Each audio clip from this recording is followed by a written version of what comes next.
Bom, vamos lá. É, desde a, eu assumi aqui há 4 meses, mas dentro do que eu venho acompanhando da participação e agora com um olhar de executivo, né, eu participei como consultor e tinha as minhas questões também nessa discussão com a prefeitura. É o seguinte: dentro do projeto de lei, existe um instrumento que é fundamental que ele seja executado, aprovado na Câmara, ele tem que ter dado o start e tem que ter um prazo para execução. Eu concordo com o Bruno, que é a Lei de Parcelamento de Uso do Solo. A grande crítica, né, do plano diretor é que a gente está num mundo muito teórico, né? Mas é uma questão de escala, né? A gente tem que partir, e os diagnósticos que foram feitos pela Fundação Getúlio Vargas, eles tentaram trazer a maior quantidade de informação que a gente foi no campo, enfim, para tentar embasar esse desenho conceitual e quais os instrumentos que tornarão esse desenho aplicável, né? A primeira e a questão, o instrumento primordial para esse plano, esse é o aplicável, na minha opinião, como técnico, é a Lei de Uso e Ocupação do Solo, que aí a gente vai descer na escala do lote, né? Aqui a gente está olhando, está regionalizando, é um processo de regionalização da cidade, com encaminhamentos de diretrizes muito claros e que tem instrumentos de aplicação da política urbana. A gente tem que isso é o ponto conceitual chave para muitas das questões que a gente está sendo abordado aqui. Por que a gente não está falando de projeto? Porque não é nessa escala que a gente fala de projeto. É na escala do lote. Né? Então, a gente tem que tomar um pouquinho... Assim, essa acho que é uma compreensão válida para algumas... Essa é a minha primeira colocação geral, para eu poder descer nas respostas que eu quero. Tá?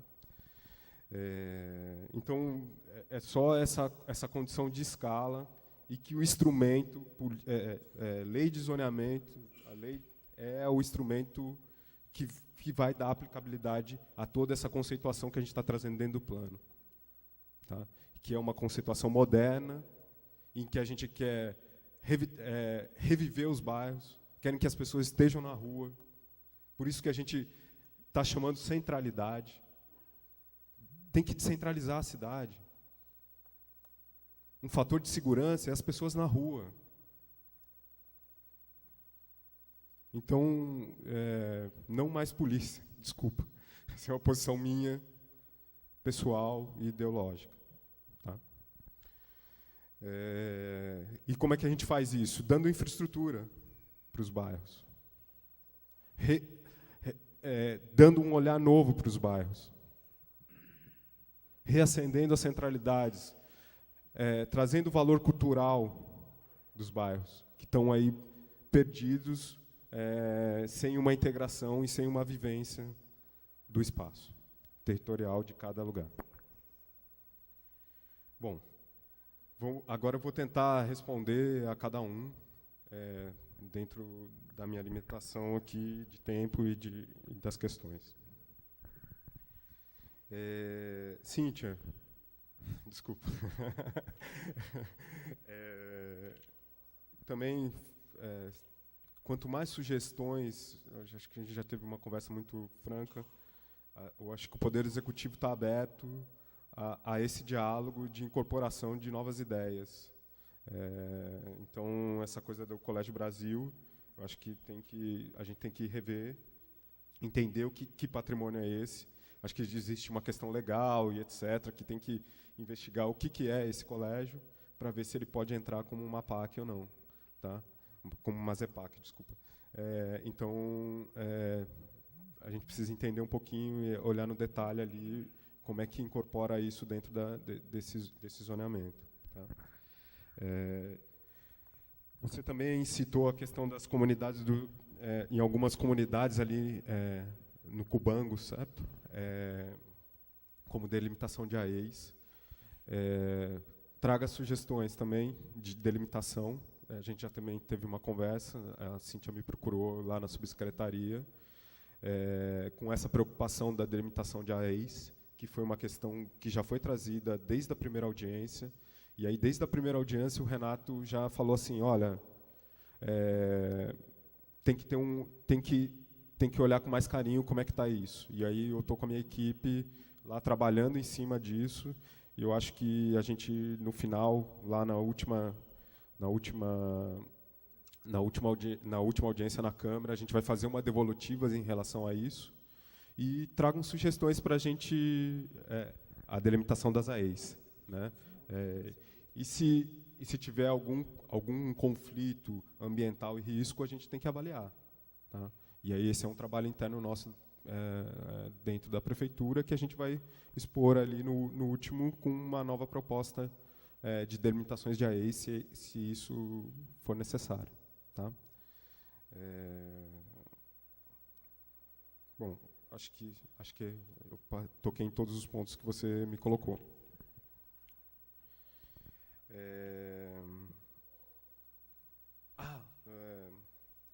Área de especial hoteleiro. Aqui eu vou confessar que eu não tenho essa informação. Como foi dito, essas áreas de especial interesse a gente foi trazendo do plano diretor e dos PURs. Né? Se tem algum conflito ali, a gente vai ter que rever. Aí é um trabalho que eu vou ter que fazer de volta e dar essa devolutiva para você em alguma das próximas audiências. Tá? Eu não tenho essa resposta aqui agora, muito claro. O trabalho que eu sei e que foi feito foi esse acúmulo de áreas de especial interesse. Enfim, então tem que rever da onde veio essa área e se ela é relevante ou não. E se não for, a gente faz uma proposta de retirada ou revisão dela. Tá bem?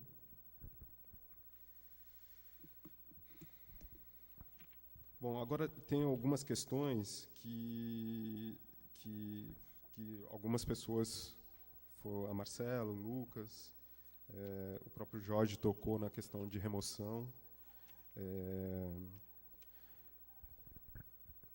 Bom, a questão da remoção, ela não é tão simplória como se colocou aqui, me desculpa. Tá? A gente não faz remoção em função de 3 artigos ou 4 artigos. Tá? Existe um trabalho muito sério da Defesa Civil, na qual existe todo um processo para identificação de áreas de remoção. A Defesa Civil é uma das poucas... É difícil até falar isso, mas é uma dos poucos órgãos que tem acesso às áreas mais difíceis do município. E eles têm um critério muito sério para que as coisas aconteçam. Né? Então, mas a política urbana não pode deixar de prever essa questão. Né? A remoção ocorre quando tem risco de vida.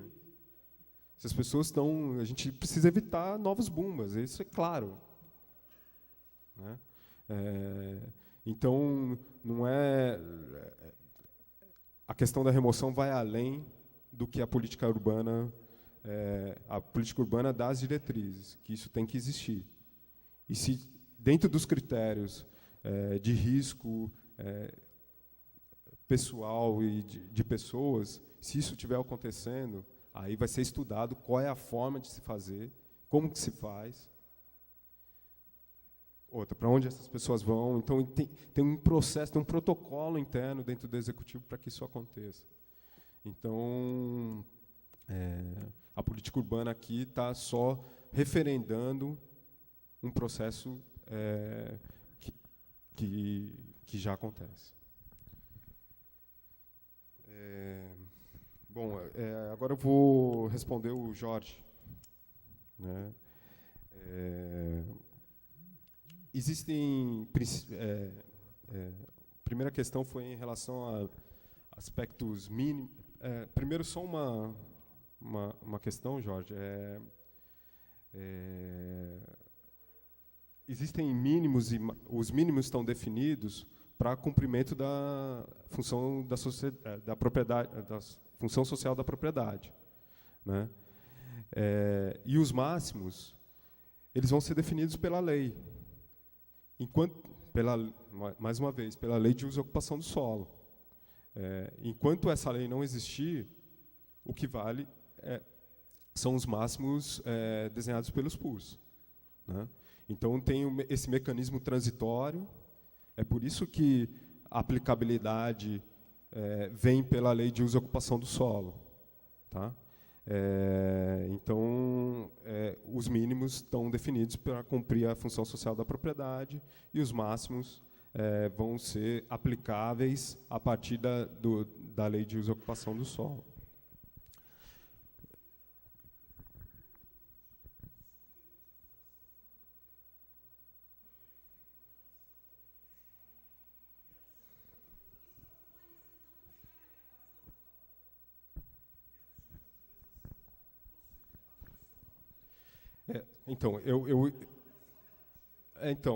Então, é isso que eu vou terminar a minha resposta.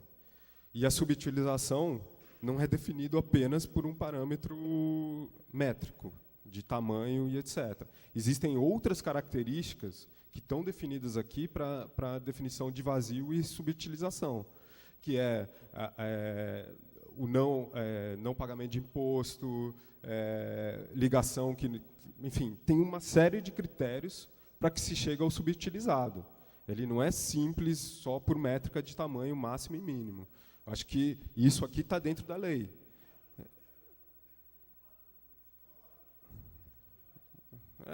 Enfim, mas isso está claro, tá? Isso está aqui dentro da lei. Você falou só em métrica e está esquecendo que existe uma conceituação de subutilizados aqui dentro.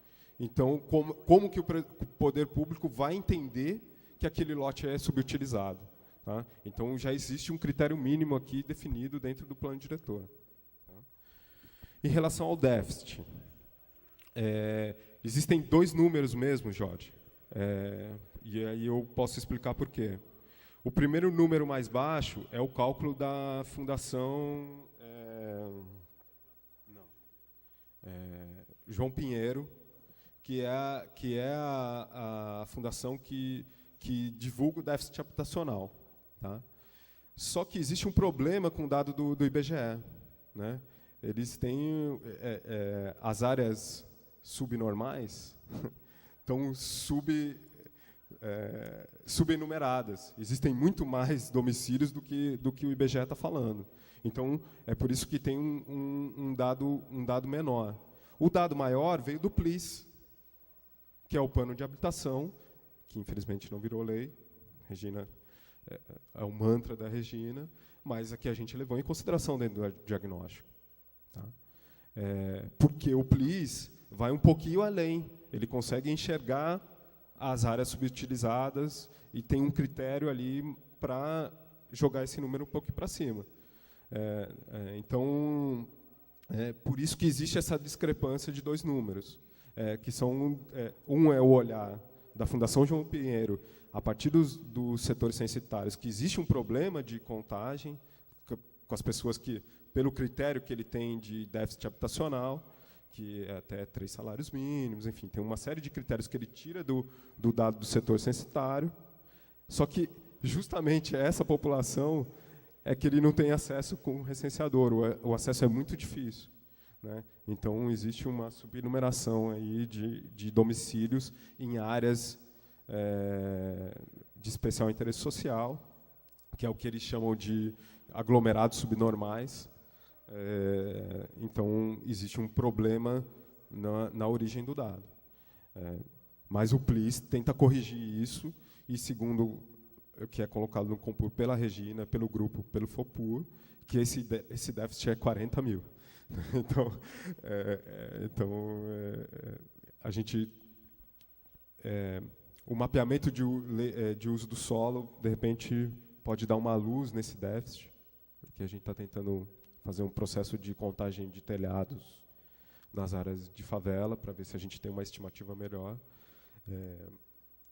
Mas, enfim, é um problema, e o déficit é uma questão metodológica não muito simples de ser resolvida. Bom, quanto às alternativas em relação ao nosso mapa de eixos de estruturação de transportes e o que a gente está vendo como projeto. Tá? Mais uma vez, aqui não é a escala do projeto, mas é a escala das diretrizes do que deve acontecer. Como estruturação dos eixos territoriais, a gente levou em consideração o Plano Lerner, né? Os eixos são os mesmos, praticamente. Eu e Érica, a gente rebateu isso, né? Para ver se a gente estava com alguma visão diferente do Plano Lerner. A gente não está com a visão do Plano Lerner, pelo contrário, a gente está trazendo a visão do Plano Lerner para dentro do plano diretor, obviamente com algumas diretrizes de mobilidade que a gente entende que são acrescidas a esse processo de planejamento que houve em gestões passadas. Né? Eu acho que a gente é leviano a gente falar que a gente não leva em consideração o plano que a gente leva. Tá?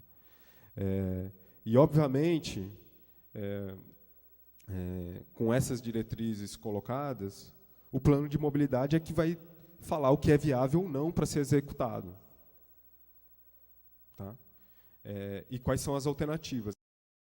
A gente tem um mapa ali que para essa região, a gente está prevendo o BHS, né? Ou seja, um corredor mais estrutural de faixa exclusiva de ônibus. Mas também, para que isso seja viável, nessa primeira leitura, existem 3 terminais nas saídas da região norte previstos, né? Como entreposto, porque uma das questões é o grande número de ônibus que congestiona aqui, né? Então, quem vai trazer essa resposta para a gente com mais clareza é o plano de mobilidade. Tá?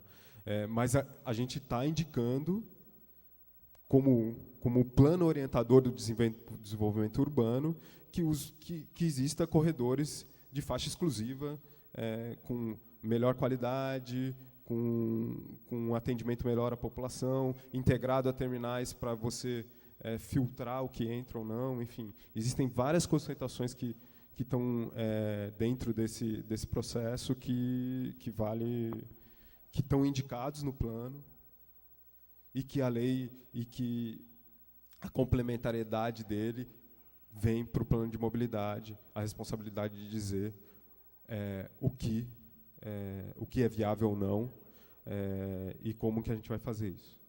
Tá bem?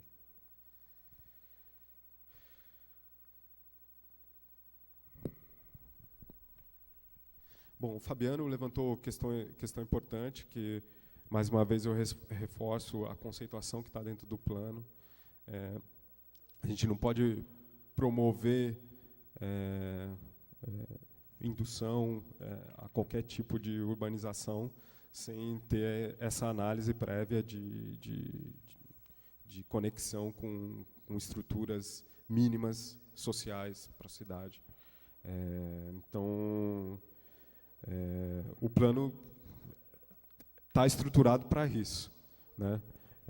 E a lei de uso e ocupação do solo deve reforçar esse processo, porque a gente vai ali na escala do lote e, se possível, conseguir mapear vazios para ZEIs. Regina, também é a minha visão. Tá?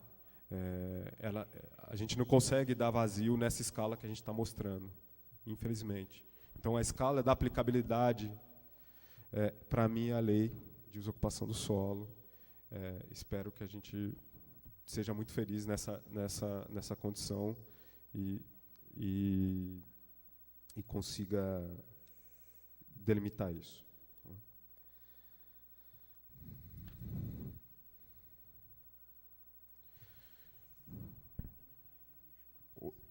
Outra questão, Regina, que você levantou foi em relação à estruturação do fundo.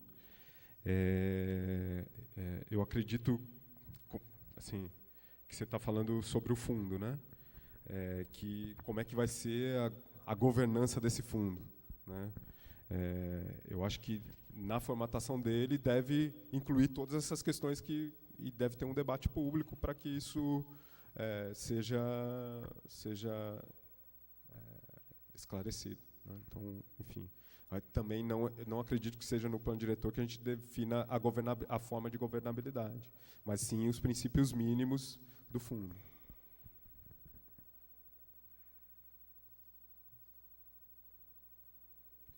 Bom, acho que eu consegui passar por tudo que foi colocado aqui.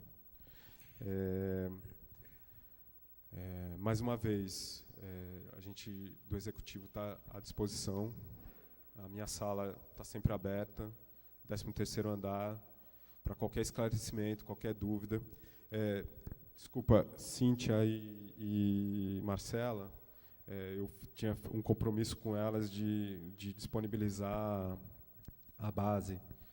O site não ficou pronto, mas eu trouxe aqui todos os arquivos em Shape do ArcGIS.